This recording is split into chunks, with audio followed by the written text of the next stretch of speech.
Now guys, it's actually that time of the year. The ground is firm, it's brown, the balls are rolling, they're rolling over the green and they're getting these tight little lies. And let me tell you one thing, I've got something that's going to sort you out. Many guys have the heebie-jeebies when they have a chipper in their hand. They all get the whole cold shivers and everything.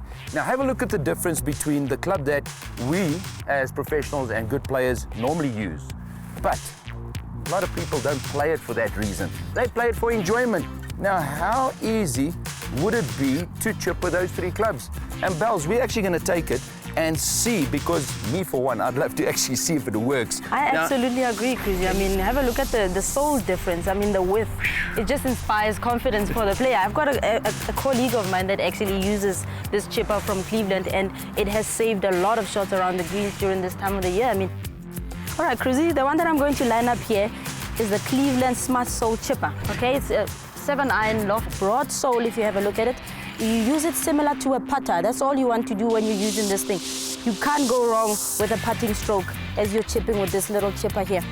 I'm really liking this, Chrissy, you know? How about I go hit some shots and you continue there, eh? Is that the way it's going to be, eh? At least I've got two more to show to the viewer. I'm on my own.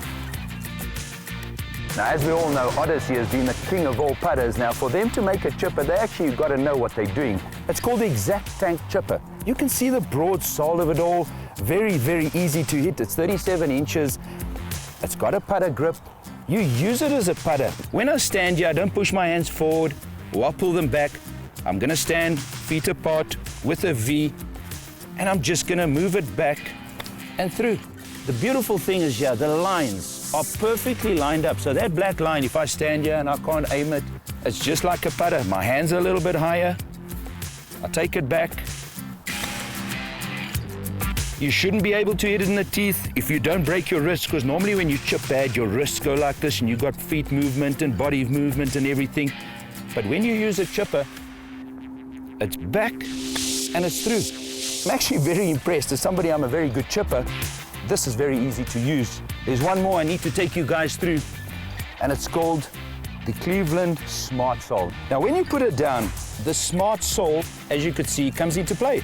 You put it down, you don't push it forward, you don't bring your hands back, because you can see the Smart Sole wants to close it. When you go this way, it opens. So the Smart Sole tells you that's the way to put it down. So you put it down this way, you take your putting stance, but now remember, this is 56 degrees, so you need to hit it a little bit harder. And it's actually very easy to chip with. You get a lot more zip out of it. A lot of people that chip with the Odyssey won't get the zip that they do. It's actually more releasing, where this one, at 56 degrees, you put it down, you can get the ball to react. But I'll tell you one thing, it's the first time I've actually spoken about chippers and about these kinds of things. The Odyssey was by far the easiest to hit. This one is easier to spin. Now guys, there's no reason why you should be struggling out there, hitting chips in the teeth and all kinds of things. These clubs are made to help you. So go out and go and find them and go and enjoy yourself, and I'll tell you what, your chipping will improve immensely.